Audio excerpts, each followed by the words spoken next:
Sublime gracia del Señor.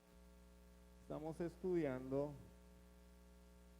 la obra del Espíritu Santo, ¿cierto? El Espíritu Santo y su obra, ya hemos hablado muchísimo y ahora ¿de qué hablamos? Hablamos de el Espíritu Santo es Dios, el Espíritu Santo es una persona, hablamos de la Trinidad, hablamos del Espíritu Santo procede del Padre y del Hijo, hablamos de la obra del Espíritu en la creación, la obra del Espíritu en el Antiguo Testamento, la regeneración y la santificación. Y ahora estamos hablando de la obra del Espíritu Santo en la iglesia primitiva, en la iglesia primigenia, en la iglesia apostólica, ¿sí? ¿Y qué aprendimos la semana pasada?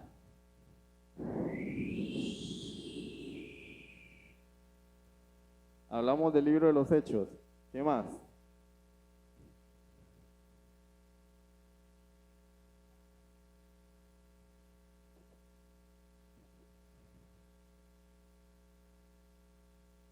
En el Antiguo Testamento estaba en la santificación, la regeneración es exactamente igual, es decir, no hay dos medios de salvación, dos formas de salvación como creen los dispensacionalistas.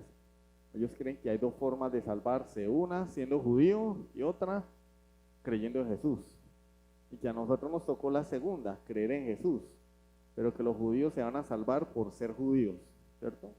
Pues entonces no sabemos qué hacer con esos pasajes donde Jesús le dijo a los judíos, vosotros sois de vuestro padre el diablo, que no les dijo sois hijos de Dios, les dijo sois hijos de Satanás, ¿cierto? Pero bueno.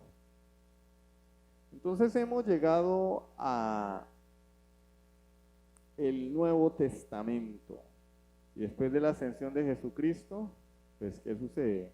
El Espíritu Santo de Dios desciende sobre su iglesia, ¿sí? Y hemos dicho que esto no es una experiencia que la Biblia narra como algo que todos los cristianos deben imitar, ¿no? Todos tenemos que ser como los cristianos de la iglesia apostólica. No, no es algo que la Biblia registró con ese propósito, ¿sí? La semana pasada hablábamos del don del Espíritu Santo. El don del Espíritu Santo. Y hablábamos de la obra de los apóstoles como la construcción de un edificio. ¿Sí recuerdan? Que es citada en el Nuevo Testamento, la citó Jesús, yo edificaré mi iglesia. Es citada en Efesios, es citada por el apóstol Pedro. En Efesios 2 se nos dice que nosotros somos edificados sobre el fundamento de los apóstoles y profetas, siendo Jesucristo la principal piedra del ángulo. El apóstol Pedro, en primera de Pedro 2, también dice que nosotros somos piedras vivas, ¿cierto? Que la piedra que los edificadores desecharon ha venido a ser la cabeza del ángulo. Y decíamos que la cabeza del ángulo no es otra cosa sino la piedra, la primera piedra que se coloca o se colocaba para hacer una edificación. Y era la referencia, ¿sí? En otros casos también se utiliza piedra angular para hablar de una piedra que une dos paredes de sostén para una edificación. Y con base en esa piedra se van colocando todos los demás ladrillos o piedras. Pero es única, no se pone dos ni tres piedras, es única.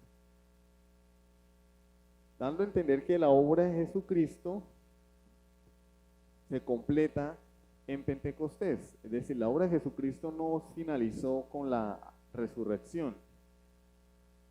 O sea, tenemos por costumbre divorciar la obra de Cristo de la obra del Espíritu Santo. Y pensamos que fue que Jesucristo vino como en una carrera de relevo, ¿cierto? O sea, está corriendo el hombre con la posta ahí en la mano y alcanza al otro, se la entrega y le dice, bueno, chao, mijo, siga usted porque yo ya...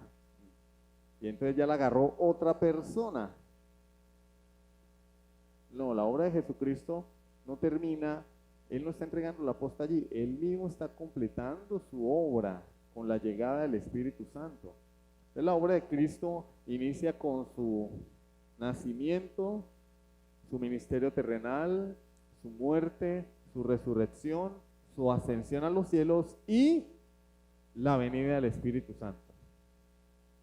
Y allí se completa la obra de Jesucristo aquí en la tierra. ¿Por qué? Porque él mismo prometió que él enviaría ¿a quién? A otro consolador. Él lo enviaría. Y él le dice a sus discípulos, vosotros me seréis testigos cuando haya venido sobre vosotros, ¿quién? El Espíritu Santo. Le dice, esperad que la promesa. Pensamos que son como dos eras diferentes, ¿no? Jesucristo se fue y entonces ahora inicia la era del Espíritu Santo. No, el Espíritu Santo fue a completar la obra de Jesucristo. Y allí finalizamos la semana pasada.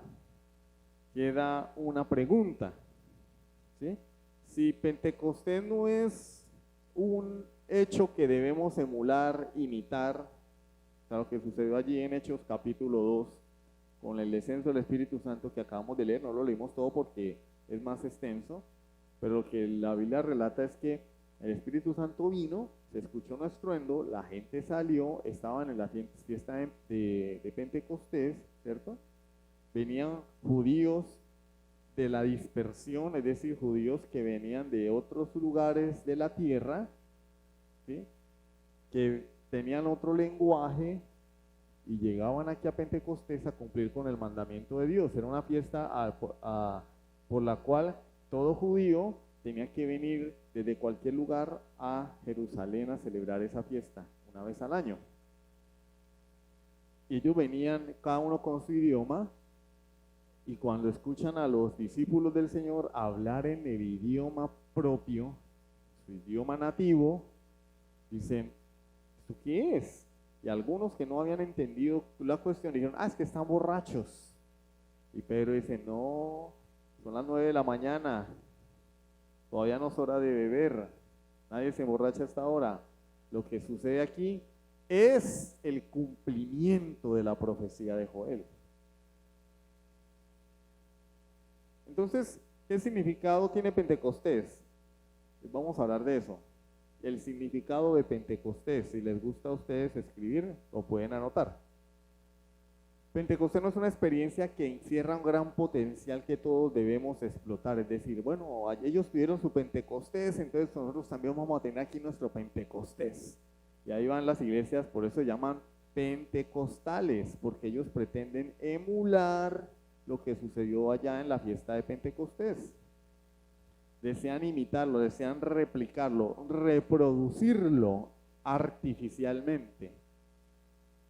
Porque nosotros o los que hemos estado en ese tipo de congregaciones sabemos por experiencia propia que todo es una farsa, o sea, no es real lo que se ve allí. Se trata de forzar, además se hacen hasta cosas que no están en la Biblia, como tumbar a la gente. Eso no aparece en ninguna parte de la Escritura. En ninguna parte de la Escritura parece que un apóstol llegó a un lugar y empezó a darle a la gente en la frente para que se caigan. O sea, eso no está en la Escritura registrado. Sin embargo, pues algunos textos aislados, como por ejemplo cuando Daniel ve a un ángel y cae como muerto, Juan ve al ángel y cae como muerto, entonces dice, no, de ahí se sacan ese tipo de actuaciones. Milagros que no son milagros, donde a las personas se les dice, ya está sano, y la persona sigue enferma. Y a los 8 días viene otra vez a que le vuelvan a hacer el milagro. No, que le vuelvan a hacer el milagro no, porque nunca lo hicieron. Entonces la persona, tienes que tener fe. No, pero es que estoy igual. No, entonces es que no tienes fe. Pero nosotros vemos en el libro de Hechos que el paralítico del pórtico de Salomón no tuvo fe. Él no tuvo fe. Él estaba esperando dinero, y Pedro le dice, no tengo oro ni plata, lo que tengo te doy, en el nombre de Jesucristo, levántate, toma tu lecho y anda. Él no estaba esperando ser sano. Él no le dijo, Pedro, ¿me puedes sanar? Pedro ni siquiera le preguntó qué quería. Como si le preguntó Jesús al ciego, ¿qué quieres? Y él dice que recobre la vista. Pero no le preguntó a él. ¿Qué tal que el paralítico no haya querido ser sano como muchos sinvergüenzas que hay en la calle pidiendo dinero? Y dice, no, yo no quiero ser sano, yo quiero es que me sigan dando plata. Como la muchacha endemoniada. Cuando los discípulos la sanan, le expulsan el demonio, perdón, Pablo, ¿qué sucede? Sus amos no estaban contentos, lo denunciaron, porque de ella entraba el dinero con el cual ellos se lucraban. Ellos cobraban por las adivinaciones que hacía esta joven, que estaba poseída por un demonio. Pedro no le preguntó al paralítico, ¿quieres ser sano? Dime, ¿qué quieres? No, él estaba esperando platica. Y no recibió platica, recibió la obra sobrenatural de Dios sanándolo de forma soberana. Y el hombre se levantó y era paralítico ¿de qué? De nacimiento, ¿cierto? O llevaba mucho tiempo, no recuerdo bien. Llevaba mucho tiempo paralítico el hombre. Entonces la gente cuando lo ve saltando y brincando dicen, mira, pero este no era el paralítico de allá del pórtico de Salomón. Pero hoy en las iglesias tenemos milagros de mentiras. No sana ni una gripa. Cuando vino el COVID, ¿qué pasó? Cerraron las iglesias. Eso es un fraude, eso es una mentira, una contradicción. Era paralítico de nacimiento, amor. Desde el vientre de su madre era paralítico. ¿Cómo? Era cojo. Era cojo, perdón, no era paralítico. Bueno, casi paralítico, diga. Paralítico y un pie. Y lo más paradójico es que este tipo de predicación lo que hace es que generar frustración en los creyentes o feligreses, porque ellos se desarrolla en ellos una expectativa muy alta de lo que van a recibir de parte de Dios. Y como no es verdad, es como los políticos. Los políticos prometen que van a acabar con el hambre, con la inflación, que van a acabar con los impuestos y todo el mundo feliz. Y cuando toman posesión, nada, más hambre, más pobreza, más impuestos. Y la gente dice, esos políticos todos son iguales. No todos son iguales, debe haber gente buena allí, pocos, pero debe haberlos. Pero por unos se califica a todos. Y lo mismo, las personas tienen la idea de que las iglesias evangélicas son una guarida de ladrones porque prometen que vas a ser sano, que Dios te va a devolver tu mujer, que tu hogar va a ser restaurado, solamente tienes que tener fe, porque miren la iglesia de los apóstoles, el poder que tenían, aquí también hay poder. Pero nada de eso es cierto, porque la iglesia de hecho la historia de la iglesia de hecho no fue escrita con ese fin y lo vamos a ver hoy. El libro de los Hechos no habla de una época en la que los cristianos sí eran verdaderos creyentes. En ese entonces sí eran verdaderos creyentes y ahora nosotros somos creyentes de segunda categoría. No. Tampoco es un libro que podamos alterar o añadirle, es decir, no, es que el libro de los Hechos hay que continuar escribiéndolo. No, ya está escrito. Terminó donde quiso Dios que terminara, porque la Biblia es inspirada por Dios. La Biblia es inspirada por Dios. Terminó donde Lucas quiso terminar de escribirlo. No es que le faltó, no le faltó.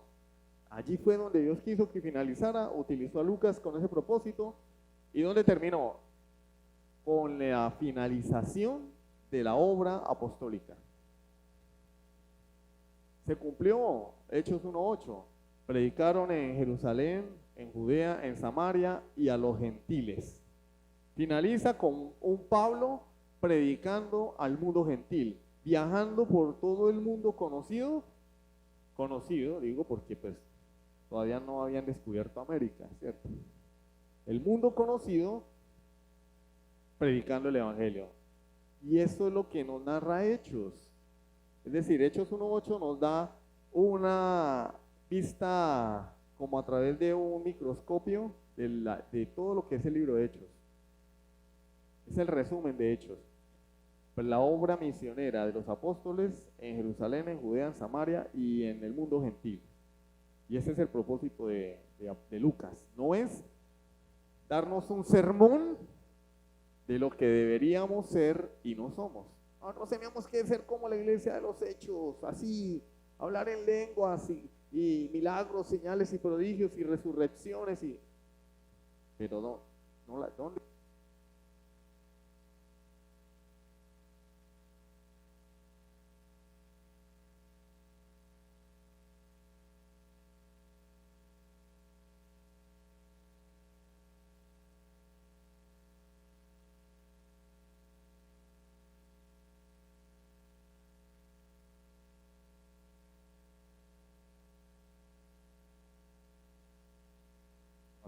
Vamos a hacer que las pilas duren más. Sí, no hace falta.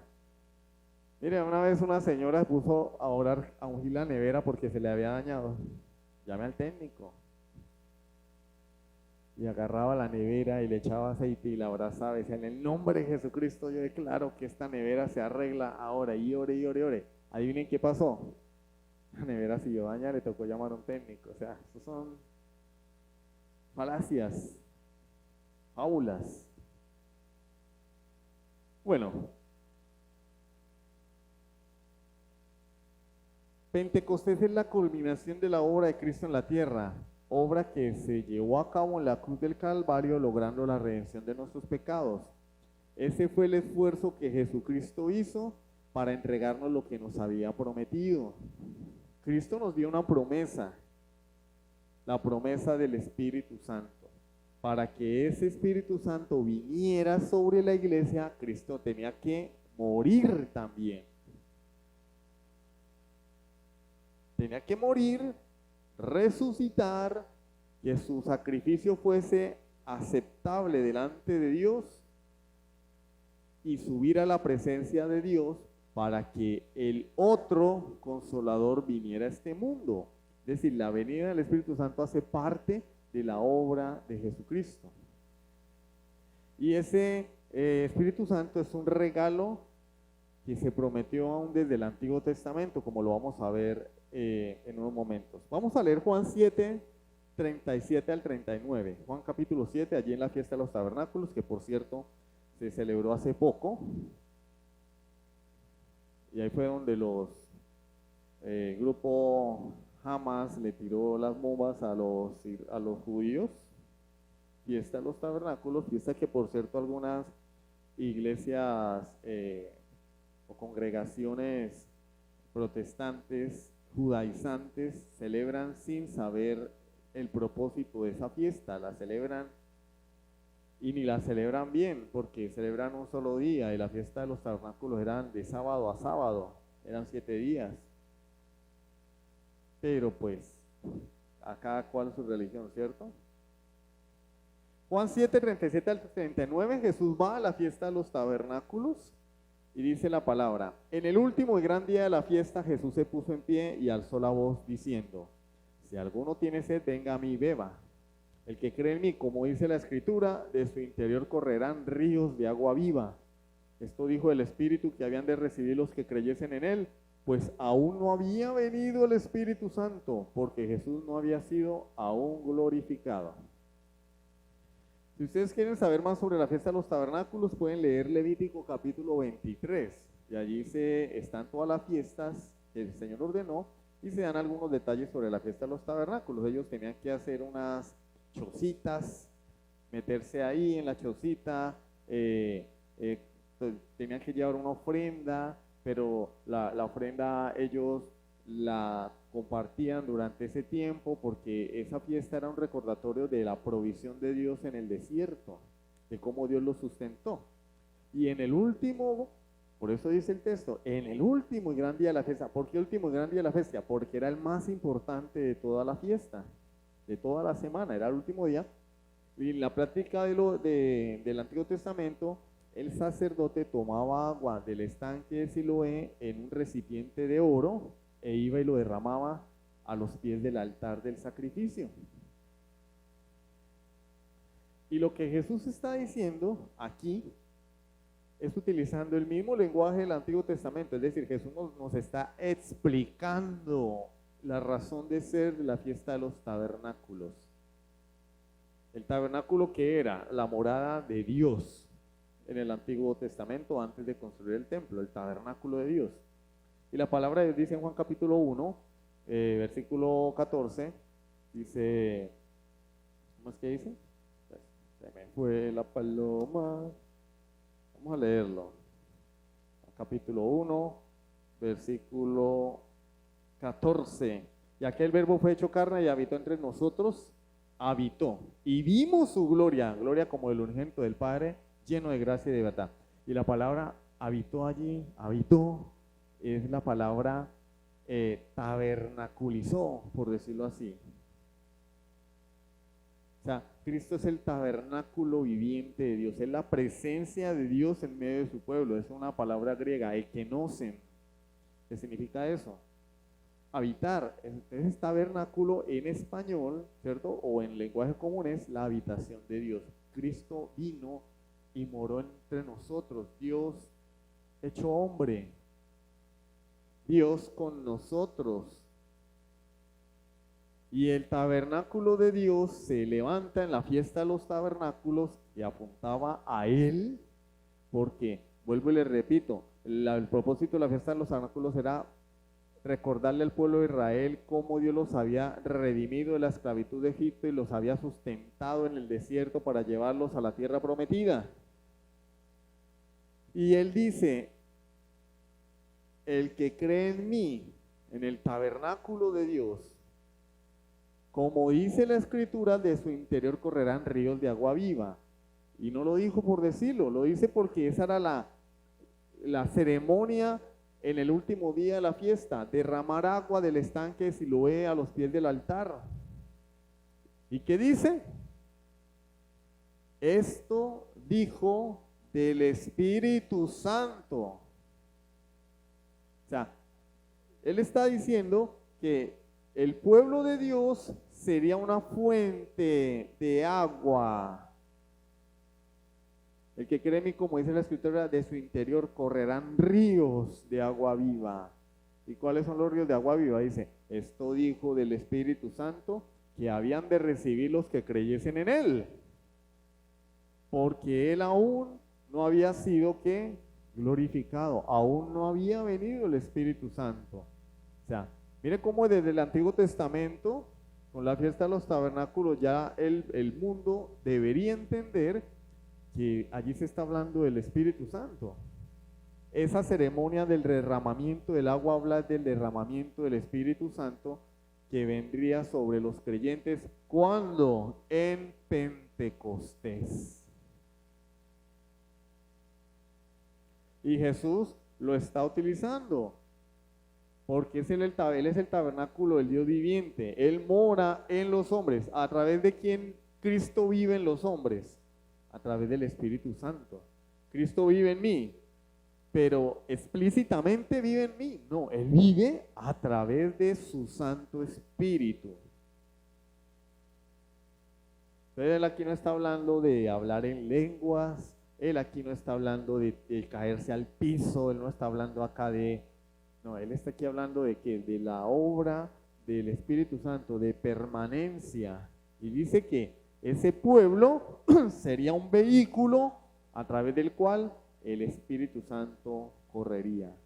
Dice, como ríos de agua viva. Dice, de su interior correrán ríos de agua viva. Porque el creyente, cuando es transformado por el Espíritu Santo, que empieza a ¿qué? A evidenciar esa obra del Espíritu Santo desde adentro hacia afuera. Entonces lo que Cristo está haciendo aquí es referencia a la consumación de su obra con la llegada del Espíritu Santo.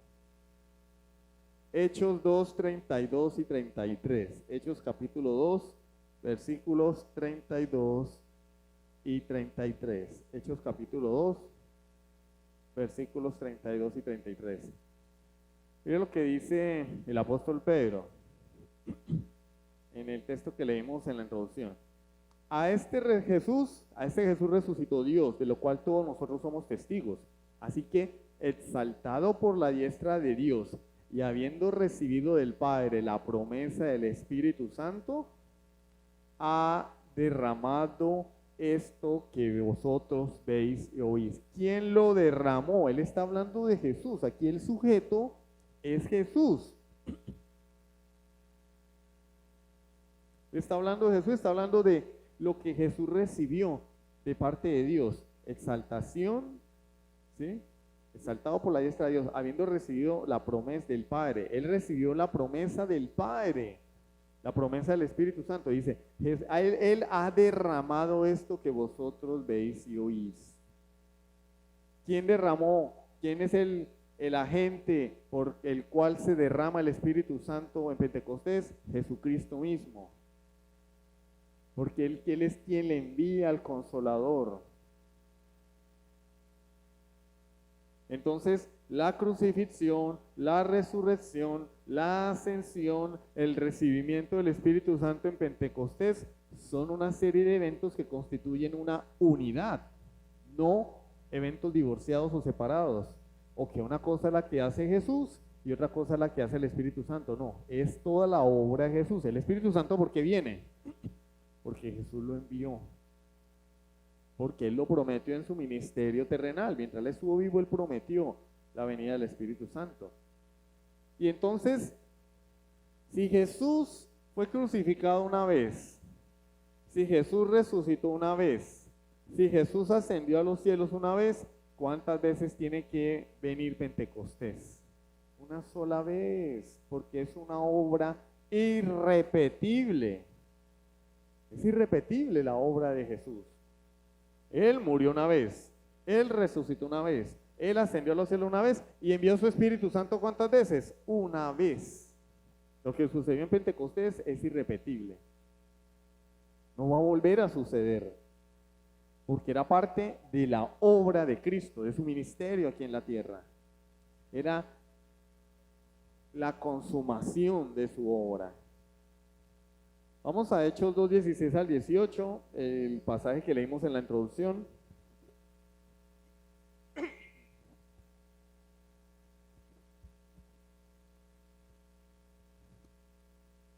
Dice Hechos 2, 16 al 18.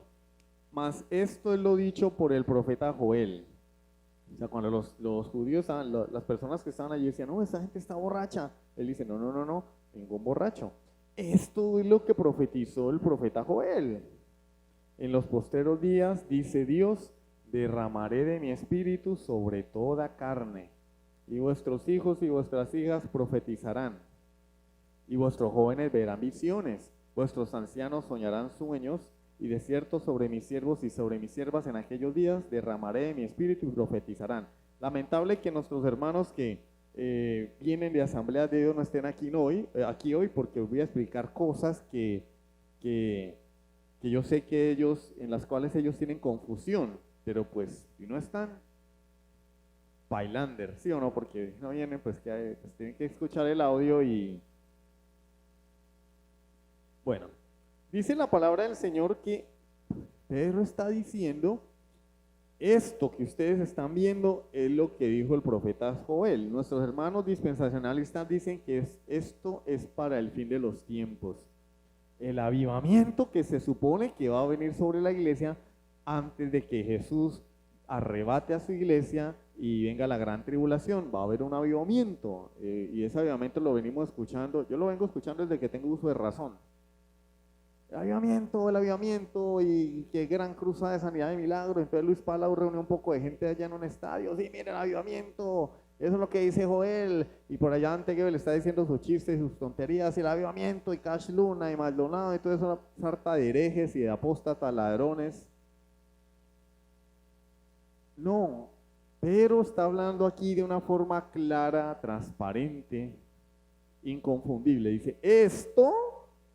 O sea, aquí, siglo primero de la era cristiana, aquí, año 30, 33 de la era cristiana, hoy aquí, fiesta de Pentecostés, esto es lo que profetizó Joel.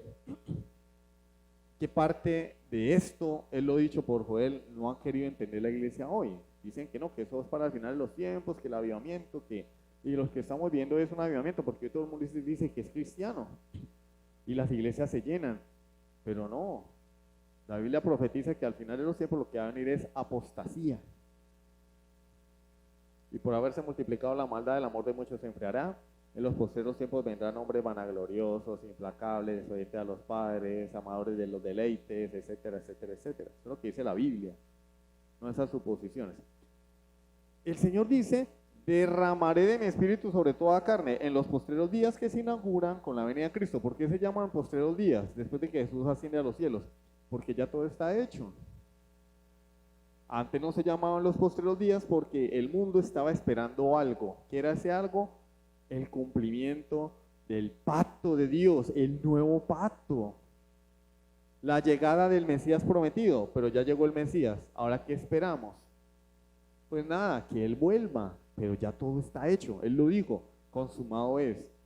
Entonces por eso a partir de allí se llaman los postreros días.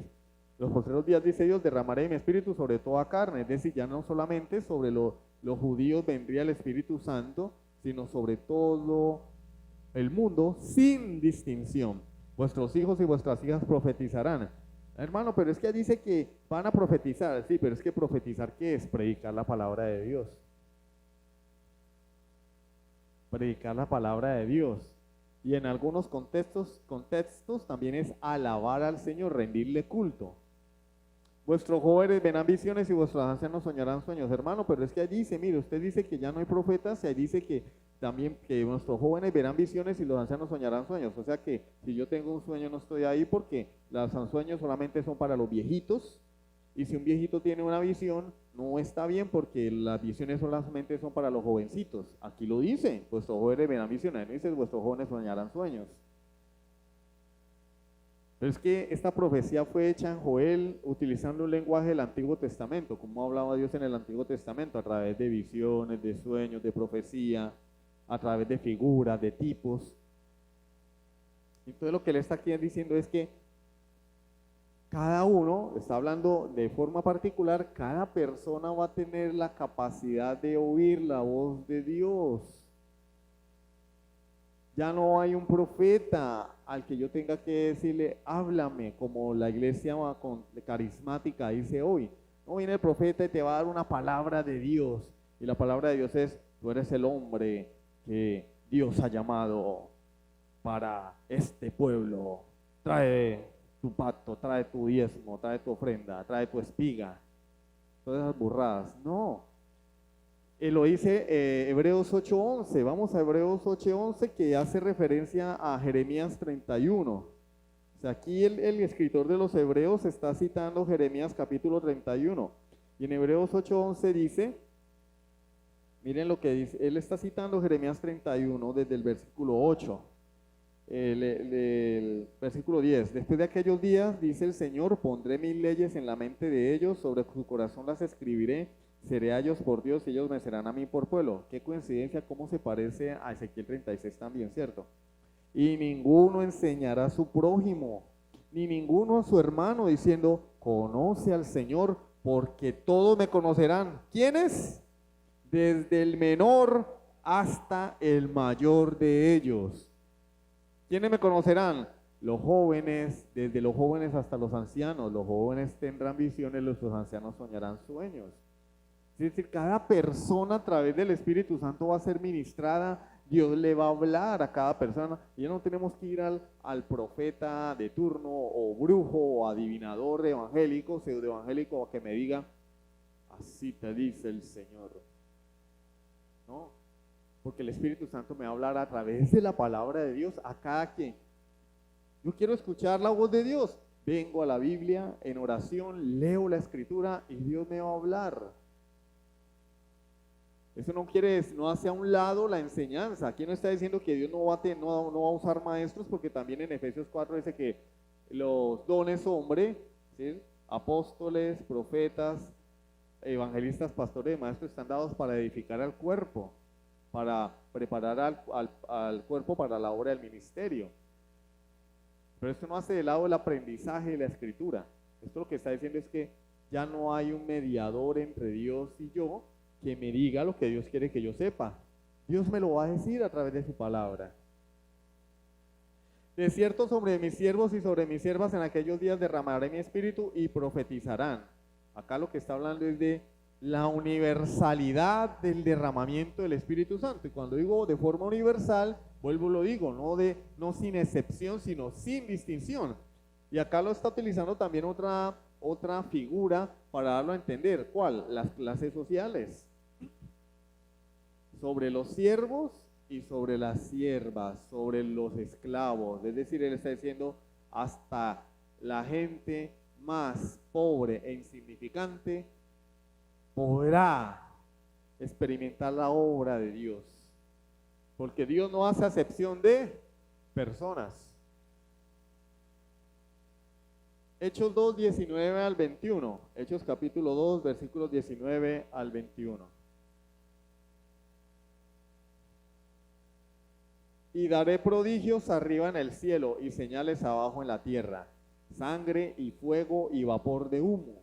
El sol se convertirá en tinieblas y la luna en sangre, antes que venga el día del Señor grande y manifiesto. Y todo aquel que invocar el nombre del Señor será salvo. Entonces, viene la palabra del Señor con una palabra de esperanza para el creyente, que va a ser objeto de la obra del Espíritu Santo. El Espíritu Santo morará en él. Dios le hablará a través del Espíritu Santo, pero también viene juicio sobre el mundo incrédulo. Igual que Juan el Bautista cuando predicó. Esto va ligado. Cuando Juan el Bautista predicó, él dice: yo soy la voz de uno que clama en el desierto. Yo la verdad os bautizo en agua, pero vendrá uno después de mí, del cual yo no soy digno de desatar la correa de su calzado. Él os bautizará con Espíritu Santo y fuego. Su aventador está en su mano. Y él va a echar la hierba en el fuego que jamás se apagará.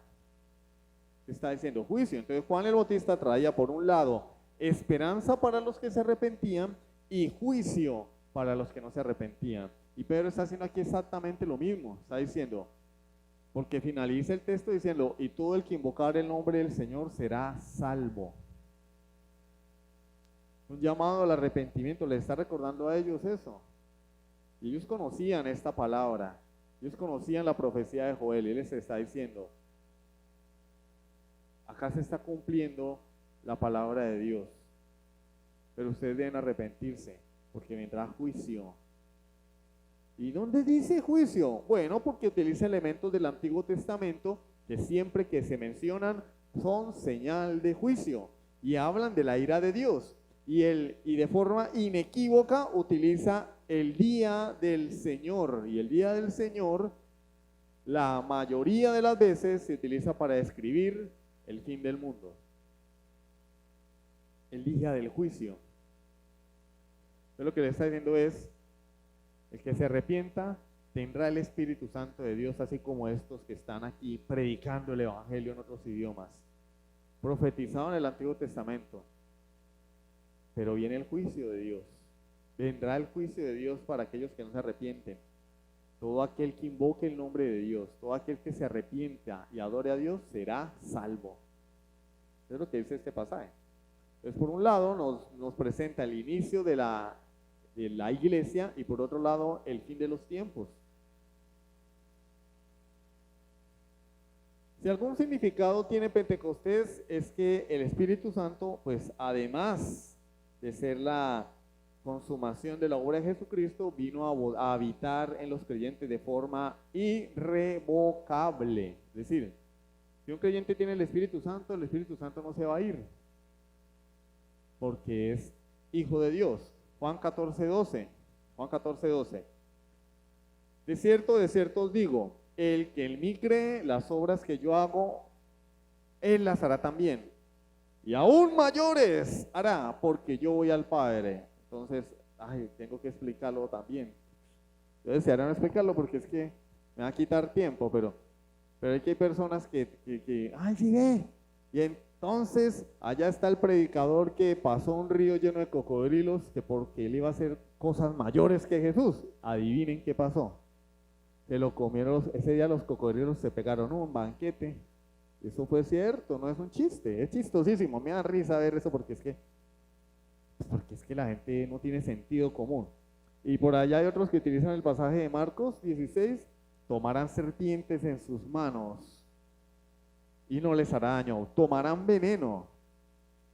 Y también está el testimonio de unos pastores que quisieron llevar a la práctica eso de agarrar serpientes. Adivinen qué pasó. Las serpientes los picaron. Algunos murieron, otros tuvieron que ser llevados al médico. Entonces la próxima vez que alguien le cite a usted este pasaje, diciéndole que, ay, mírenlo, y lo dice, dígales, bueno, papito, pero vamos a leerlo bien porque es que tú me estás leyendo el texto de forma convenenciera. Vamos a leer el texto bien. Si bebieren cosa mortífera, no les hará daño. Allí tengo veneno para ratas, tengo veneno para cucarachas. Aquí está. Tómatelo. ¿Qué lo dice? O sea, si tienen tanta fe que en los milagros, señales y prodigios, y bueno, tómese el venenito, papito. Ahí lo dice. O sea, me está sacando ese pasaje para justificar la sarta de mentiras que se predican hoy, milagros falsos y cosas que no suceden. No, mira, pero dice, si bebieren cosa mortífera, no les hará daño. Bueno, yo traigo 2 vasos, sirvo el veneno para las cucarachas que tengo ahí para matar las cucarachas. Tómese usted el vasito primero y vemos qué pasa, porque usted es el de la fe. No lo va a hacer, porque no se lo creen ni ellos mismos. No se lo creen, eso es puro triunfalismo. Como cuando un equipo de fútbol es bien malo y vienen las eliminatorias y vamos a ganar y sí, ay, eso no lo cree nadie, hombre. Eso no lo cree nadie, ni ellos mismos se creen esas mentiras. Cuando él está hablando de mayores obras es porque Jesús, su ministerio fue reducido. Su ministerio fue reducido ¿a qué? A Jerusalén. Algunas regiones alrededor de Judea, por allí estuvo en Decápolis, ¿sí? Pero su ministerio fue reducido. ¿Cuántas personas se le convirtieron a Jesús? Pero vemos el ministerio de los apóstoles, y los apóstoles, incluyendo a Pablo, predicaron el evangelio a todo el mundo conocido.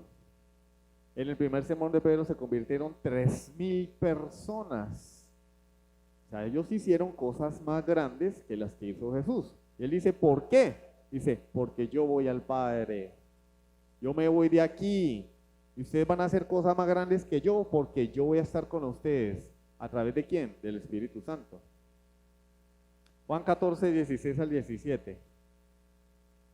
Vamos rápido porque el tiempo es nuestro enemigo. Juan 14, 16 y 17. Y yo rogaré al Padre y os dará otro consolador.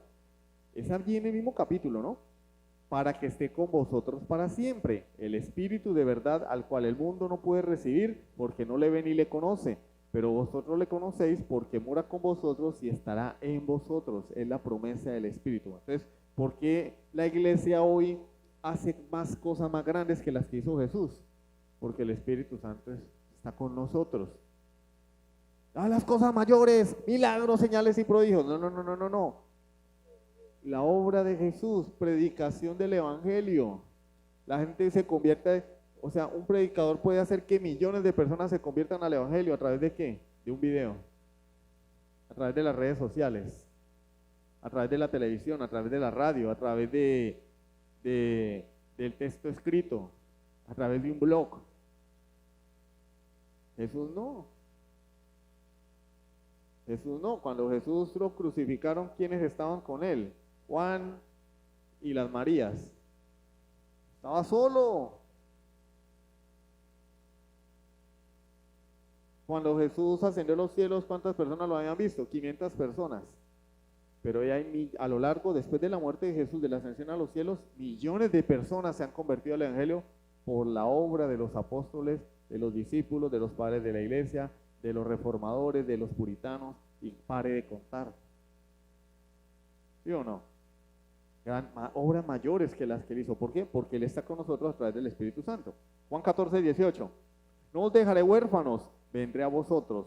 Todavía un poco y el mundo no me verá más, pero vosotros me veréis, porque yo vivo, vosotros también viviréis. ¿De qué está hablando? Él está diciendo, todavía un poco el mundo no me verá más, porque ya estaba por morir. Muchachos, queda poco tiempo. Yo me voy a morir, me van a crucificar, ustedes no me van a ver más. Pero ustedes me verán. ¿Cómo así? Todavía un poco y el mundo no me verá más, pero vosotros me veréis. Porque yo vivo, vosotros también viviréis. Ellos le verían después de su resurrección y verían la gloria de Dios descender en Pentecostés. Y por la obra de Él, por su muerte y resurrección, por la vida eterna que Él nos da, ellos vivirían también la plenitud del Espíritu Santo, porque yo vivo, vosotros también viviréis. Está hablando de Pentecostés. Juan 14, 23, allí mismo, respondió Jesús y le dijo, ahí es cuando le pregunta a Judas, Señor, ¿y cómo te manifestarás a nosotros solamente y no al mundo? Porque Judas pensaba en términos, Judas no el Iscariote, porque Iscariote ya se había ido a buscar a los judíos para capturar a Jesús, el otro Judas. Y él le dice, bueno, Señor, pero él pensó en términos de cosas extraordinarias. Yo me manifestaré a vosotros. Pero ¿cómo te manifestarás a nosotros nomás y al mundo no? Y él dice, porque el que me ama mi palabra guardará, y mi Padre le amará, y vendremos a él y haremos morada con él. Él está hablando de la manifestación interna de la obra de Dios a todo aquel que es nacido de nuevo y que obedece los mandamientos de Dios. Está hablando de Pentecostés. De cómo Él se manifestaría a sus seguidores, porque el Espíritu Santo en Pentecostés no vino a los incrédulos, fue a sus discípulos. La venida del Espíritu también implica la venida de Jesús, es decir, Jesús mora en nosotros a través del Espíritu Santo. Según a los Corintios 3:17. Hay más textos, pero solamente quise usar este por cuestión del tiempo.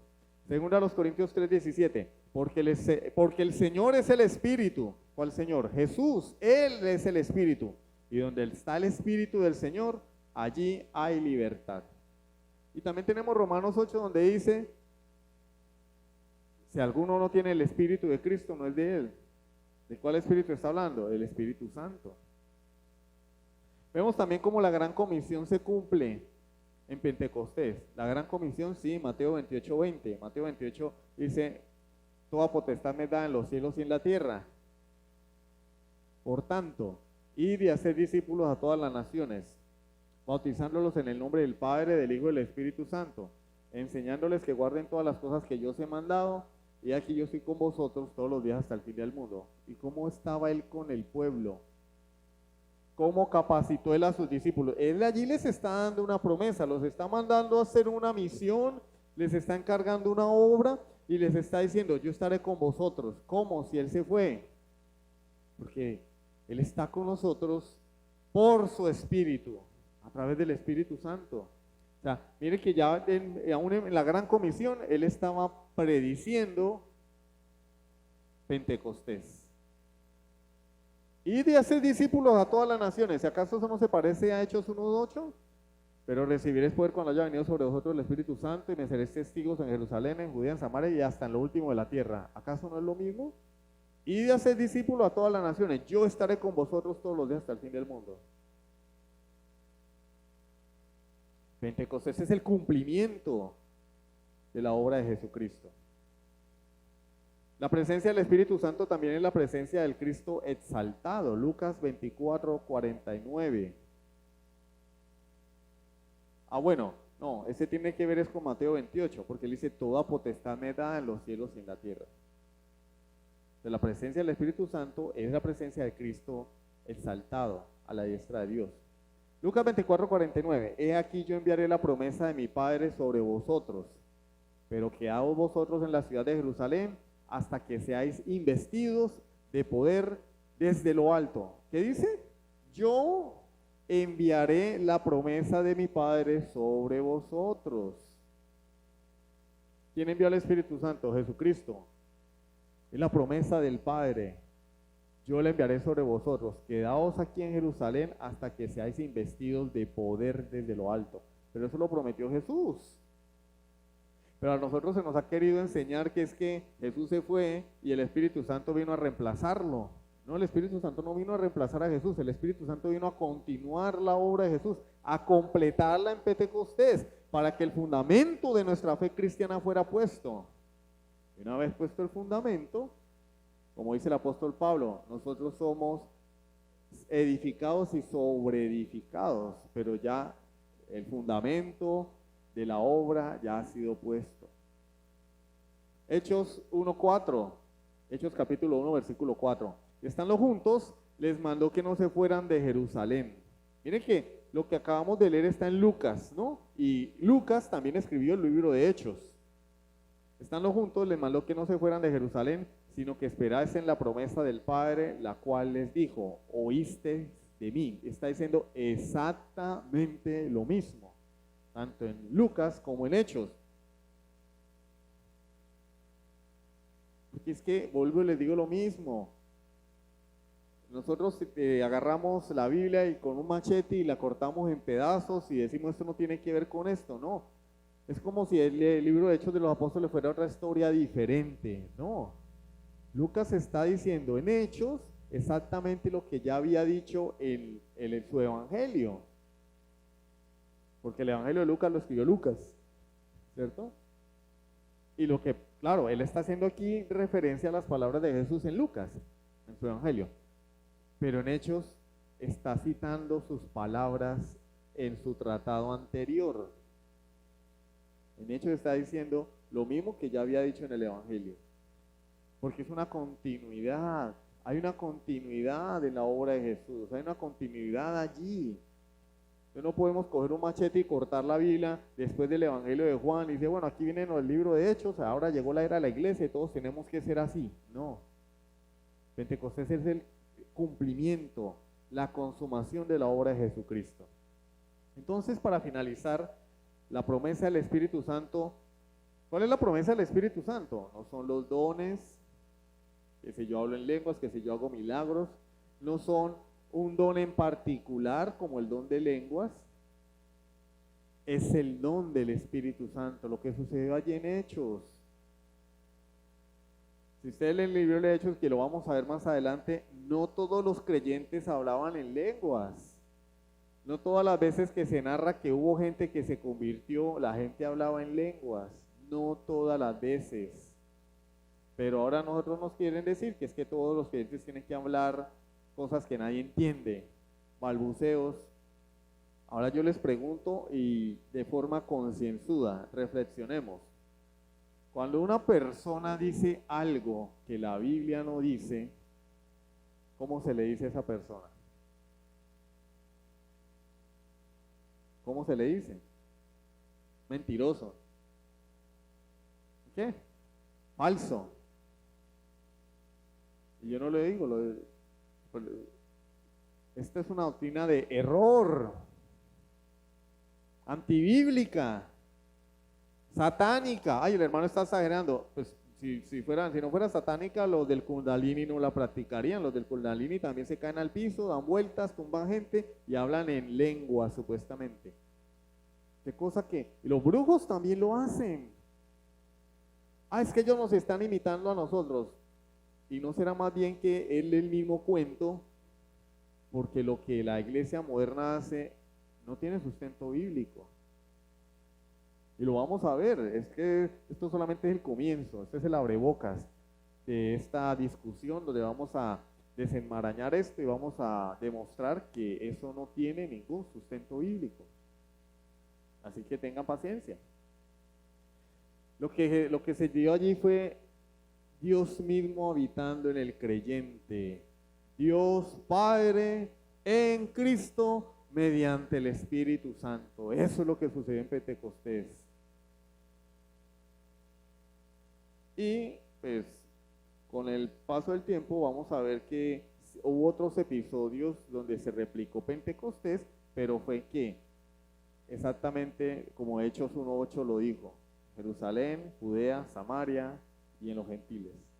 sea, cada grupo allí resaltado en Hechos 1:8 tuvo su Pentecostés, porque Hechos desarrolla la promesa de Jesús en Hechos 1:8, la desarrolla y allí se cumplió y allí se completó y punto.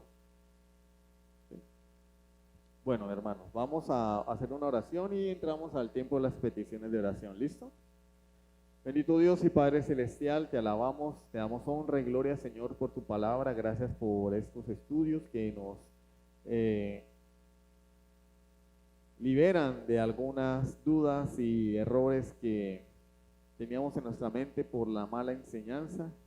Señor, seas tú obrando en nuestras vidas, aclarando cualquier inquietud a través de tu palabra, y pues tal vez si hay algo que no se ha aclarado, pues que podamos tener paciencia para ir saliendo de esas dudas en el transcurso de estos estudios, porque tu palabra es veraz, y tu palabra, Señor, es completa. Tú dijiste: no os dejaré huérfanos, tu espíritu nos guiará a la verdad de tu palabra, Señor, que nos santifica. Gracias, Dios, por este pueblo. Oramos en el nombre de Jesucristo. Amén. Sublime gracia del Señor.